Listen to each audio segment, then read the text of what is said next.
कारवारच्या बेळ्ळेकेरी बंदरांतल्यान बेकायदेशीरपणे खनिज निर्यात आणि मनी लॉन्ड्रिंग प्रकरणात कारवारचे आमदार सतीश सैल यांच्या आणि इतरांशी संबंधित सुमारे 21 कोटी रुपयांची स्थायी मालमत्ता चारती ईडीन तात्पुरती जप्त केली आसात. ही जी मालमत्ता आसा ही मालमत्ता गोव्यात आसा ती जप्त केली आसात. मिळालेल्या माहितीनुसार जप्त केलेली मालमत्ता आसा ती गोव्यात असलेल्या मेमर्स मल्लिकार्जुन शिपिंग प्रायव्हेट लिमिटेड या कंपनीच्या नावावर आसात आणि या कंपनीचे मालक आसात ते कारवारचे आमदार सतीश सैल.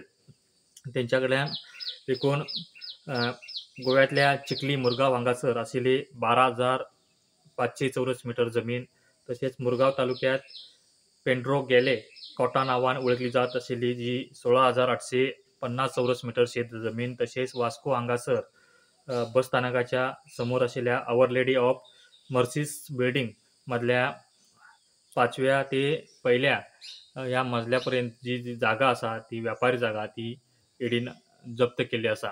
पूर्वदंडा खातीर प्रमोद कोंडे.